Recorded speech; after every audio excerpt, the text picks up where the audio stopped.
এই বাড়িটা যখন করা হয়েছিল তখন আমরা অনেক ছোট। তখন আসলে আমরা এখানে থাকি না। আসলে আমার বাবা তখন দেশের বাইরে ছিলেন, আর আমরা তখন আমাদের নানু বাড়ির ওইদিকে থাকতাম, মানে শহরাঞ্চলের দিকে থাকতাম, যাতে আমাদের লেখাপড়াটা একটু উন্নত মানের হয় বা একটু ভালো পড়াশোনা হয় সেই জন্য। তো আব্বু যেহেতু বিদেশ ছিলেন, তারপরে আমার দাদু অসুস্থ হয়ে যায়, মানে দাদি অসুস্থ হয়ে যায়। তো আমার দাদি বলেন যে এই জমির উপরে একটা ভালো ঘর যদি উঠাইতি, তো সেই কারণে আমার বাবা একটা ঘর উঠানো। তো তখন অলরেডি আমাদের যেই শহরে ছিলাম সেখানে আমাদের একটা বিল্ডিং ছিল, বাট তারপরেও এখানে একটা বিল্ডিং করা হয়েছিল, যেটা আমার দাদির বলার পরে, এবং যেহেতু আমরা এখানে থাকতাম, আমাদের পূর্বপুরুষরা এখানে ছিল, সেই সুবাদে এখানে বাড়িটা করা। কিন্তু আফসোসের কথা, এই বাড়িটা করার পর থেকে আমাদের এই বাড়িতে থাকা হয়নি। মানে নতুন বিল্ডিং করার পরেই, তারপর থেকেই এটা একটা ভুতুড়া বাড়ি হিসেবে পরিচিত হয়েছিল। মানে এখানকার মানুষজন যারা ছিল, আমাদের পাড়ার প্রতিবেশী, তারা দেখতেন আমাদের এই বাড়িটার ভিতরে যত ময়লা, গাছ, এবং আমাদের এই বাড়ির ঠিক আগে ছিল ছাদ, ছিল না, আগে ছিল টিনের চাল।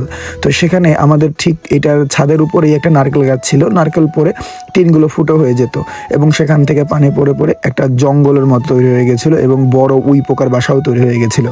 মানে মানুষ ভয় পেত, এর ভিতরে ঢুকতো না।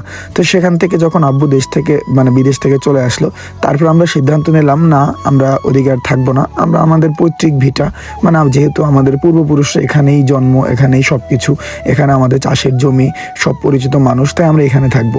এই চিন্তাধারায় আমাদের ওই শহরের জমিটা বিক্রি করে দিয়ে আমরা এদিকে চলে আসি, মানে এখানে চলে আসি। তারপর এই রুমের অবস্থা এতটাই বাজে অবস্থা ছিল যা বলার বাইরে। তারপর আমার বাবা এই রুমটা রং করায়, যা আপনারা অলরেডি দেখছেন যে এখানে পিঙ্ক কালার রং ছিল, যেটা আম্মু পছন্দের করেছিল, এবং মিস্ত্রিরা সেটা করে দিছিল।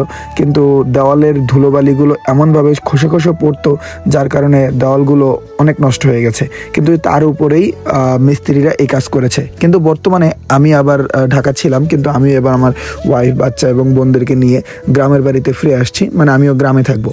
তাই আর কি নিজের কাজটা নিজে করার চেষ্টা করা, আর সেই সুবাদেই নিজেই চেষ্টা করলাম ইউটিউবে দেখে দেখে, ভিডিও দেখে কিভাবে কি করতে হয়, কোনটার পর কোনটা করতে হয়, সেই অনুযায়ী কাজ শুরু করে দিলাম। তো আমার কিন্তু একদম জিরো এক্সপিরিয়েন্সে এই রুমের রংটা করা, মানে আমার কোনো এক্সপিরিয়েন্স নাই লাইফে, আমি কখনোই এটা করিনি।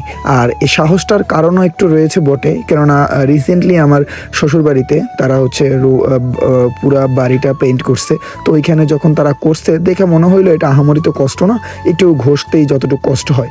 তারপরে নিজে যেই দেখে সেখান থেকে সাহস জুগিয়ে, তো নিজের সিঙ্গেল রুমটা নিজেই ঘষে পরিষ্কার করে নিচের কিছু অংশটা আমাকে প্লাস্টারও করতে হয়েছে।